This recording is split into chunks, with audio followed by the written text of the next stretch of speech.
Bismillahirrahmanirrahim. Sebelumnya, Assalamualaikum Bu Yuni. Ya, sebelumnya saya mengucapkan terima kasih hari ini atas kesediaan waktu juga kesediaan Ibu untuk saya wawancarai sebentar berkaitan dengan pengambilan keputusan berdasarkan nilai-nilai kebajikan sebagai seorang pemimpin. Sebelumnya Bu Yuni menjadi kepala sekolah SPS Dahlia ini sudah berapa lama Bu? Saya menjadi kepala sekolah SPS Dahlia baru 2 tahun. Oh, 2 tahun. Ya, baru 2 tahun. Tapi dalam 2 tahun itu tentunya sudah banyak sekali permasalahan yang sering muncul kan, dan alhamdulillah mungkin sudah bisa terselesaikan dengan baik begitu Bu. Insya Allah kita akan. Baik Bu, sekarang saya sudah menyiapkan beberapa pertanyaan untuk Ibu jawab ya. Langsung saja Ibu di pertanyaan yang pertama ini. Selama ini bagaimana Ibu dapat mengidentifikasi kasus-kasus yang merupakan dilema etika atau itu bujukan moral? Saya mengidentifikasi kasus yang berhubungan dengan etika moral itu biasanya saya akan kaitkan dengan saya perhatikan dari perbuatan, dari perbuatan, kemudian dari pernyataan yang berhubungan dengan norma-norma sosial. Tidak melepas dari itu berkaitan dengan benar dan salah, juga dengan sopan santun. Kemudian pertanyaan yang kedua, selama ini bagaimana Ibu menjalankan pengambilan keputusan di sekolah Ibu ini, terutama untuk kasus-kasus di mana ada dua kepentingan yang sama-sama benar atau sama-sama mengandung nilai kebajikan?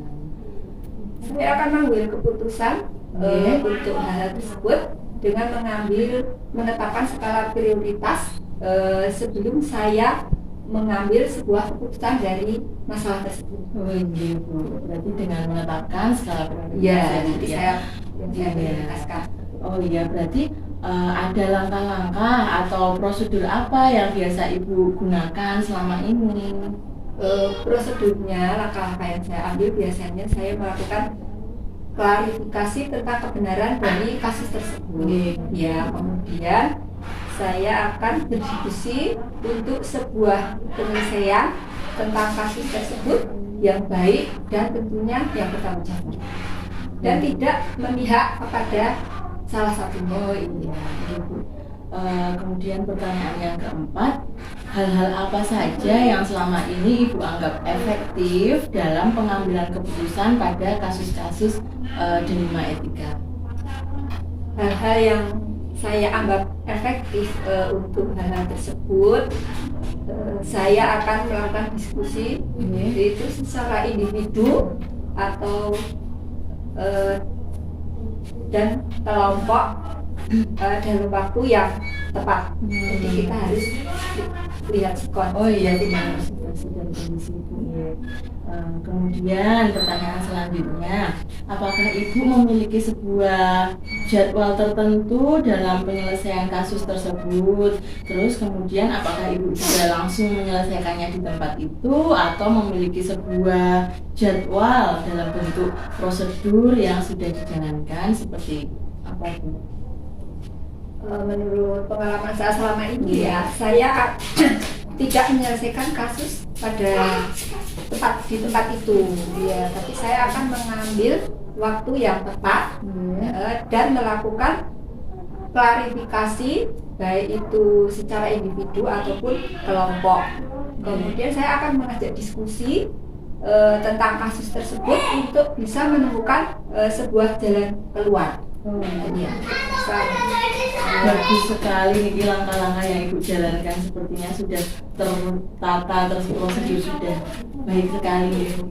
Terus selanjutnya Bu, yang nomor 6, adakah Bu seseorang atau faktor-faktor lain yang selama ini memudahkan Ibu dalam membantu mengambil keputusan dalam kasus-kasus dilema etika yang pernah dihadapi? Untuk sebuah keputusan saya itu biasanya saya ngajak teman-teman guru.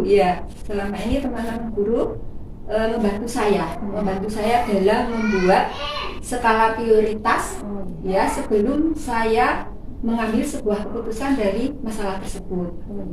Sehingga paling tidak saya tidak gegabah dan saya tidak memihak dari salah satu dari mereka itu. Intinya bersikap adil. Benar sekali.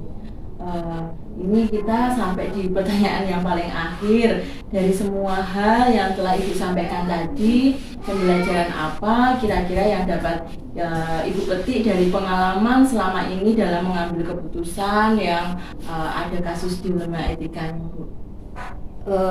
Yang bisa saya ambil ya biasanya untuk sebuah daerah atau wilayah itu dia memiliki aturan tersendiri. Sebuah lembaga juga mungkin memiliki aturan tersendiri sehingga kita tidak bisa memaksakan untuk aturan yang kita miliki kita terapkan ke lembaga tersebut atau ke daerah tersebut. Mungkin Ibu pernah mendengar sebuah bahasa di mana bumi dipijak, di situ langit dijunjung, ya seperti itu. Mungkin itu yang bisa saya sampaikan dari hal yang ditanyakan. Wah, terima kasih sekali, Bu. Ini juga menambah pengetahuan saya tentang bagaimana cara mengambil keputusan, misalnya ada dilema etika yang terjadi begitu. Baik Bu Yuni, saya mengucapkan banyak sekali terima kasih atas waktu yang sudah diberikan. Semoga nanti kedepannya semakin lebih baik lagi tugas-tugas kita dalam menjalankan peran sebagai seorang pendidik, ibu dan kepala sekolah.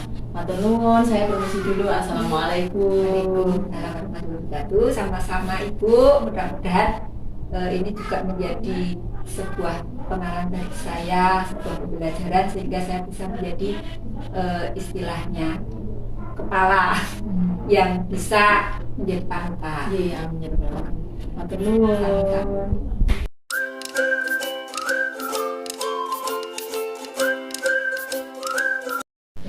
Assalamualaikum Bu Nur. Assalamualaikum warahmatullahi wabarakatuh.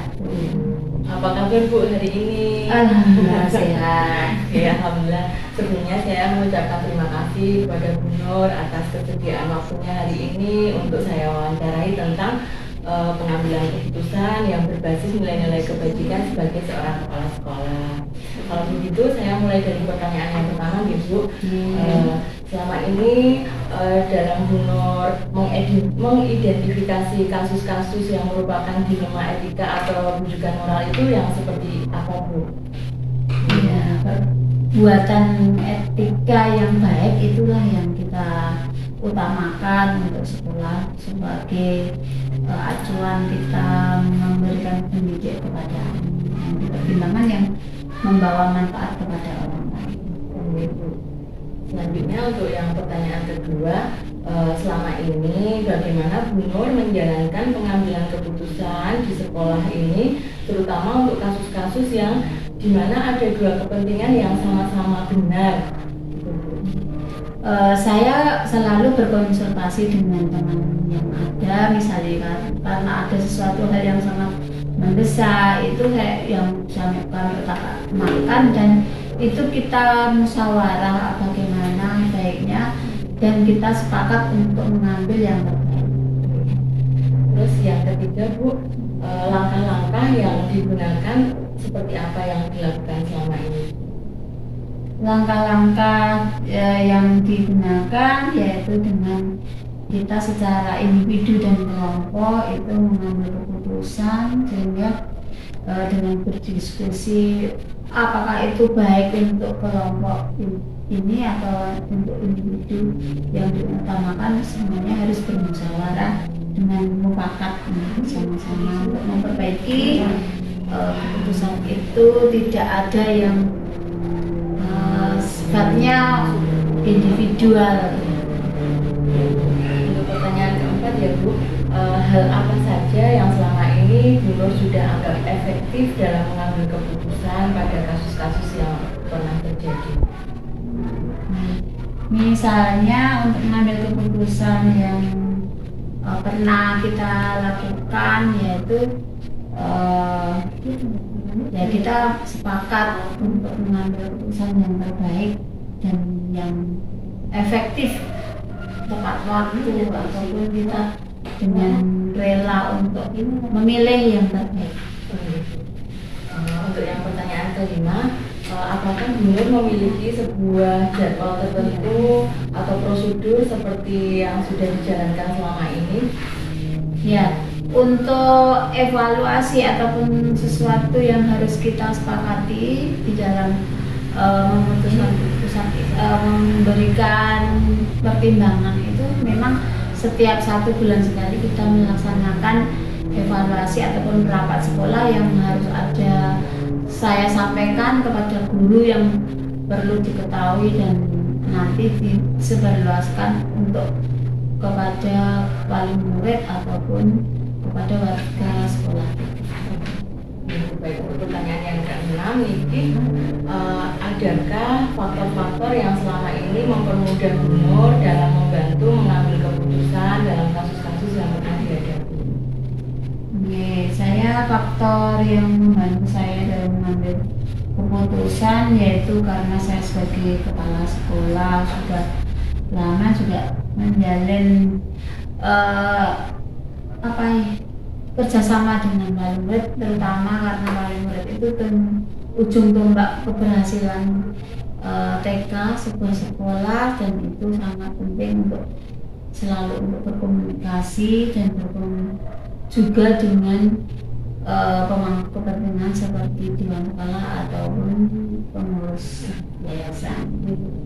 Ya, sekarang pertanyaan yang terakhir Bu, dari semua hal yang telah Ibu sampaikan tadi, ada pembelajaran apa yang dapat diambil dari pengalaman yang sudah selama ini digunakan dalam mengambil keputusan?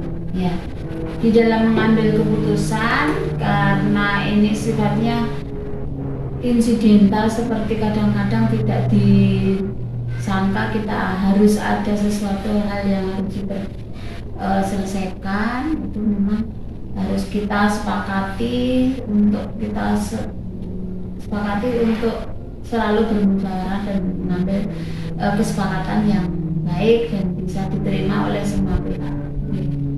Baik, terima kasih Bu Nur. Semoga apa yang telah Bu Nur sampaikan tadi dapat membawa manfaat bagi kita semua, khususnya bagi TK Pertiwi dan Hijau ini. Terima kasih atas waktunya. Mohon maaf saya pamit dulu. Monggo kalau mau dilanjutkan kegiatan yang lain. Iya, silakan. Ya.